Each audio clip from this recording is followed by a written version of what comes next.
AI, man, it's coming, it's everywhere, and I know nothing because my intelligence is barely natural, let alone artificial. That's why I've got Dr. Know-It-All, because apparently I have to upgrade him once again. His demotion to Dr. Know-It-Some was just not well received, so we'll go with all for now, and we won't share anything too embarrassing. But we're going to talk about AI, the most exciting developments, and where we're at with all that. I'm Brian. Welcome to Future Ozza. And of course, now it's starting to rain, so who knows how long this video will be. We will find out. What is, in all of AI, what's the most underrated development you've seen? Oh, man. You hit me out of left field with this one. We've got everything. We've got music generation. Yeah. I think voice-to-voice is underrated. And what that is I'm talking to you right now, and if I say something like, man, it's a really nice day today, you know that I'm being sarcastic. Mm-hmm. But traditional AI, no idea. It'll be like, oh, it's a lovely day. I'm glad to know that. If you have true voice-to-voice, which is coming online now, there's Sesame.ai, really good example of this. It can get that. It knows that I'm being sarcastic. It can understand my inflection because it's voice-to-voice, not voice-to-text. Right. Right. If you transcribe because it's going straight to voice. And it's understanding how I'm pronouncing things or enunciating things. So, yeah. It's not transcribing and then reading. Exactly. Oh, right. That's going to add a new level. Yeah, exactly. Otherwise, you have to have like a screenplay where it says sarcastically, right? You know, something like that. So yeah. So let's get back to something that people care more about, perhaps. FSD in June, unsupervised. Really? Yes. Really? Yeah. Model Y, Model 3. Yeah. Follow-up question. Really? I think it will because of this. They can restrict the conditions under which it will operate so much that, also, they never said that you're going to pay for it. So what I'm thinking is, we're talking Model 3, Model Y only, not Cybertruck, maybe S and X. I don't know exactly how well it works on that. But it will operate for a person who owns the vehicle. So let's say I have one and I've got FSD. I drive to Austin and within a geofenced area, when it's sunny outside, blah, blah, blah, blah, blah, then it works, right? So they never said you're going to be able to pay for a ride. They just said it'll work.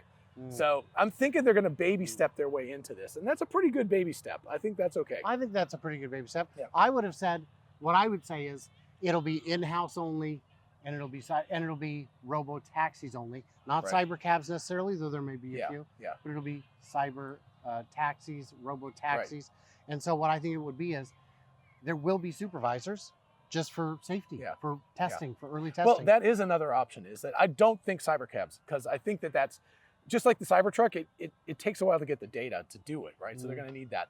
But I think, again, Model 3, Model Y, and that is the other option, is they have their own fleet of 50 of these cars, and they have a human sitting in the driver's seat.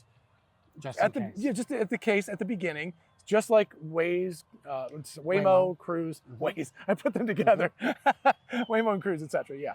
But I don't mean supervised in the sense that someone's in the car. I mean that the ratio is closer to that of a teleoperator than, say, an OnStar operator. Oh, yeah. Because OnStar is probably one person for every 1,000 or 10,000 cars. Yeah. And I don't think we'll be there yet. No. So I think by keeping them in-house, they can control the ratio of that's true of supervisors. And of course they can with a little bit of special software, they can probably remote control these things. So they could start with the human in the car if they need to.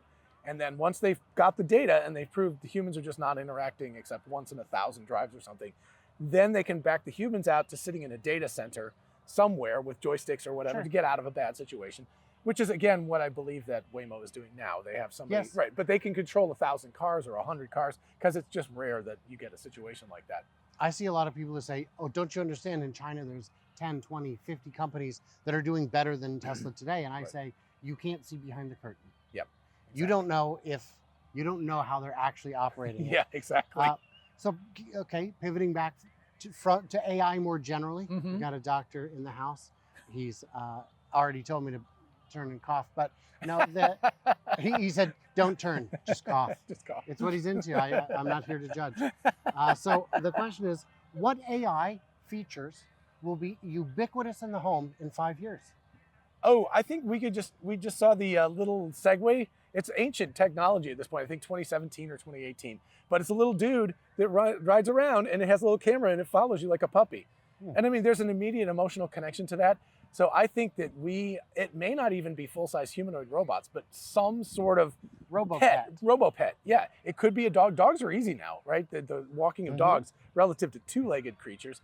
So I think, you know, we're going to have these emotional connections to these little robo-pets. Once that sucker can talk to you in some sort of cute voice and walk around and just follow you, and I don't know, just be like, I feel really bad for all the dogs and cats, because I'm worried that people will be like, wow, that's a lot easier. I just click a button and turn it off when I go away.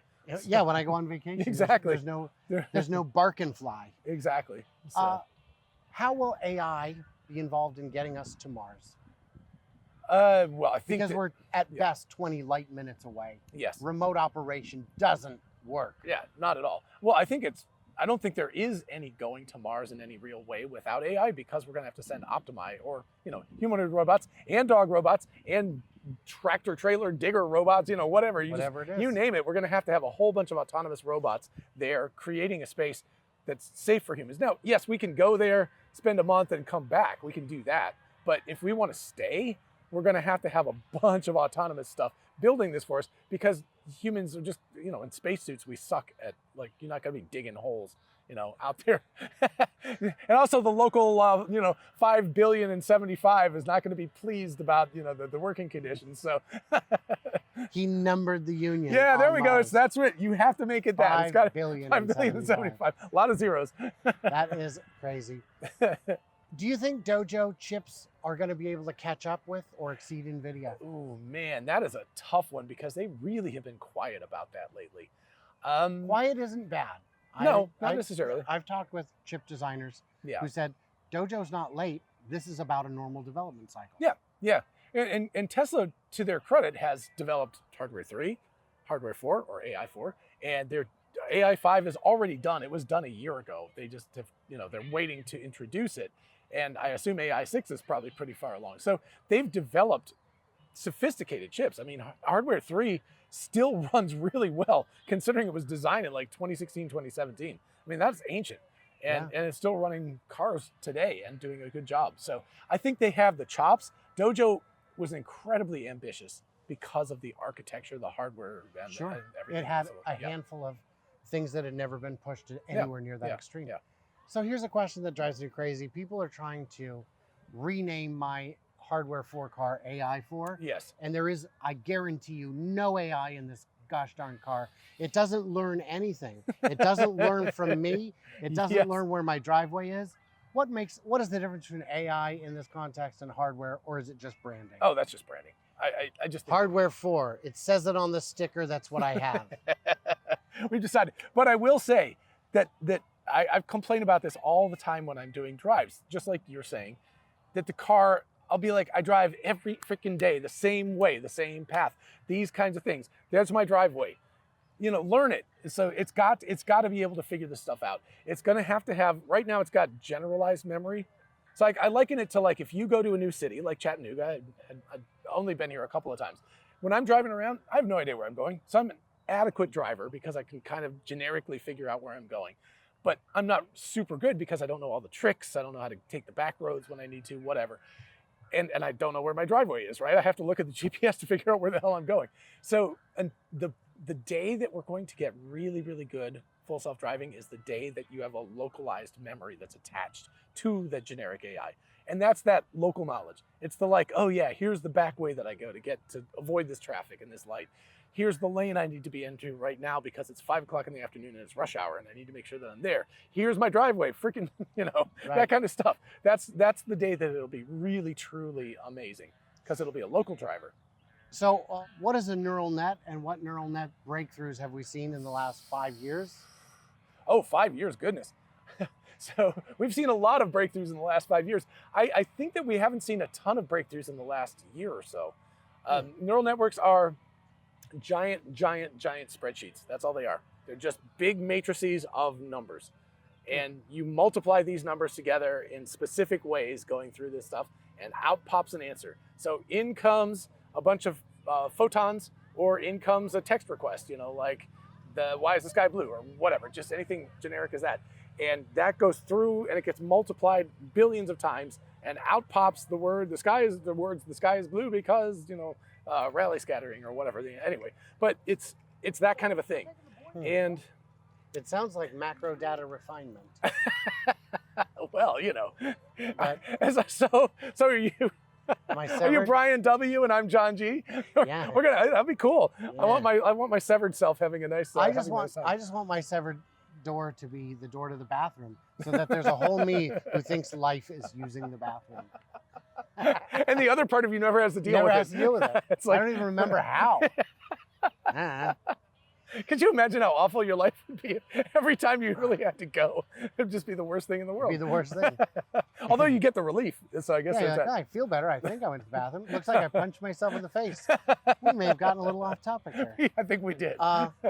So, yeah, I think that's, and in terms of breakthroughs in neural nets that we have seen in the last 3 years. Yeah. The problem is that a lot of the transformers that I'm sure people have heard about, a little too deep to go into here, but you can check out my channel. I've got a whole thing about transformers. And then diffusion models are the two major breakthroughs. That's diffusion models does images, transformers does language, and now video and other things too. But those two are just basically being exploited to the maximum amount. So what's that explore, exploit, that dichotomy that you have? And the exploration phase was the 2010s. And now the 2020s have basically been the exploit phase. And we're seeing a lot of incredible advancements, but it's kind of engineering. It's not fundamental breakthroughs. So what AI does Tesla have that Tesla's developed that's outside of the car that's amazed you? That's outside the car. That is not driving. Their data flywheel that requires so much AI. In fact, way more computation than probably their training. Is like, what data needs to be collected? How do you collect the data? How do you curate the data? How do you exclude the stuff you don't want? How do you not get bad data? That's really important. How do you create simulations out of that data so that if you have one weird ass corner case of an elephant walking across a road or something in Iowa, it could happen, who knows, that you could make 1 million of these simulations that are just little variations of that.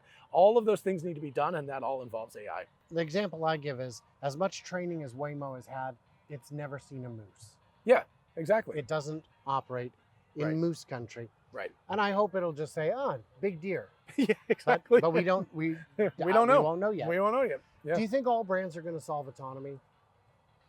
All brands. Will it become a commodity? Autonomous driving, I'm just not so sure of because of the safety issues. Like autonomous humanoid robots, I think that is a much more dense space. Obviously, as Chinese companies point, there's like 15 Chinese robotics companies doing backflips and stuff, like beyond anything I can do. And it just shows, and then a bunch, like Tesla and Figure and Apptronic and Sanctuary. Yeah. There's a lot of humanoid robot companies, and they're all kind of starting more or less at the same place.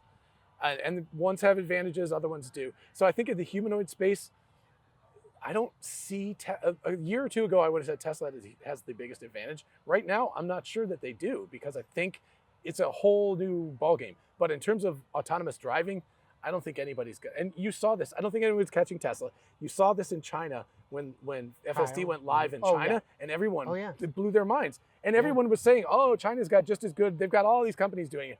They're not. They're not doing the same thing at all. No, they're operating marionettes. Exactly. And it's a very different thing. Yeah. I think there will definitely come a day when autonomous driving is commoditized. I don't think that day is near. Yeah. I think the amount of data that's required is concerning. Right. Do you think that in the future other companies will struggle to train because of restrictions on data use, on privacy? Yes. You already see that. I mean, Tesla has had to negotiate some thorny issues between us and China, for example. Sure. China is very restrictive. I don't know how they did it. I assume they built data centers over there so that all the data would stay in China. They didn't. What they actually had to do was they used the US version and showed it YouTube videos of the difference between the US and China. Is that true? All right. Today I learned. That's what Tesla has told us. That is insanity that they can do that. You're a good driver. If I show you videos of driving in China, I think you could handle it pretty well. Yeah. Mostly I just need to know what the signage looks like. What is the difference? What is the critical? Just tell me the part I'm missing. Right. Because I already know how to drive. Exactly. And that's what they did, is they put a good driver in a new environment. Yeah. So that dirt hill road that had never been traversed before is like any other dirt hill road. Yeah.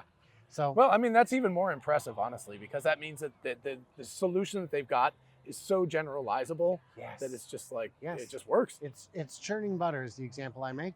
You churn, and all you've got is cream, and then all of a sudden, when there's butter anywhere, there's butter everywhere. Yeah.